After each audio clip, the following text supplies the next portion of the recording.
سلام البنات، واش راكم؟ ان شاء الله كامل تكونوا بخير وبصحه جيده. كيفاش راكم مع الصيام، مع رمضان، مع الوصفات، مع العيا، مع الكوزينه؟ ان شاء الله كامل تكونوا بخير. اليوم جيتكم خفيف ظريف باش نقترح عليكم هاد السلطه اللي تجي بزاف بنينه ومغذيه، فيها الخضار متكامله من كل جهه، مع صلصه البيض المغلي اللي رايحه تدي لكم عقلكم ورايحه تجيكم خير من هذوك القرع اللي تشروهم من برا تاع لا فينيغريت. روعه. شوفوا البنات، نحتاجو زوج حبات تاع البيض مغلي، انا البيض تاعي موايا، نزيدو عليه زوج مغارف كبار تاع فخوماج طارتيني، تقدروا ديروا تاع بورسيون ديري حوالي 4 حبات. زدنا معاها تاني فص تاع توم يكون كبير، وكمشه تاع المعدنوس كيما شفتوني هنايا درت قل من نص ربطه هكا، شويه برك تاع المعدنوس على حساب الذوق. زدت عليهم نص كاس تاع الزيت مخلط بزيت الزيتون. كل وحده كيفاش تحب، كاين اللي ما تحبش زيت زيتون ما ديروش، ما تحمليهش ما ديريهش. وزدنا 4 مغارف كبار كانوا في الفنجان هذاك، 4 مغارف كبار تاع الخل الابيض. انا استعملت الخل الابيض، تقدري تستعملي اي خل يكون عندك ولا تعوضيه بالقارص. زدت عليهم رشه تاع الملح، رشه صغيره برك البنات ما تكتروش.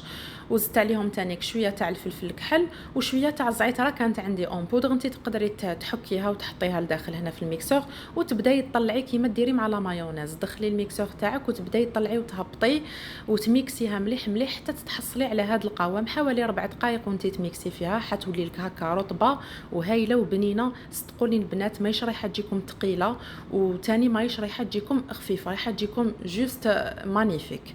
جربوها ورجعوا لي الخبر. واللي حبت تزيد فيها لا موطارد ننصحك انك ما ديريش هذيك الرشه تاع الملح، ديري غير مغرفه صغيره تاع لا موطارد، هذا مكان باش تتحكمي في الملوحيات تاعها. تقدروا تستعملوها في لي ساندويتش تاعكم تاني، ولا ترافقوها مع البطاطا المقليه كيما ترافقوا معها الكيتشوب ولا الهريسه، رايحه تجيكم بزاف بنينه ومغذيه حتى لولادكم. هنايا جبت البلا تاعي وبديت نبريباري فيه. حطيت شلاضه تاع الورق، زدت الطوماطيش، زدت البطاطا وزروديه كانوا مغليين، درت لوبيا حمراء هكاك طايبه، تانيك الخيار، البصل والفلفل. هنايا كنت شويه زوج حبات وستفتهم هكا رايحين يزيدوا بنه هايله مع الزيتون. وشبحتها بالبيض والباتي فولاي اللي كنت قسمته كيما راكم تشوفوا في الفيديو. كيما نتوما تقدروا تشبحوها بشويه تاع الكورنيشون ولا الطون، ولا تحبوا لي زونشوا تاني كيجوا بزاف بنان ويتماشاو معاها، ورشه تاع المعدنوس في الاخر. واش نحكي لكم على بنتها، لازم تسيوها باش تعرفوا على واش راني نهضر.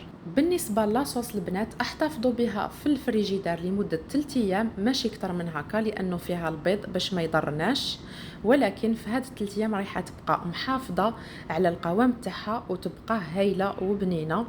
معليا غنقول لكم صحه فطوركم. وانتيا اذا ما راكيش مشتركه عندي في اليوتيوب حبيبتي، ما عليك غير ديري لي ابوني هكا باش يوصلك كامل الجديد.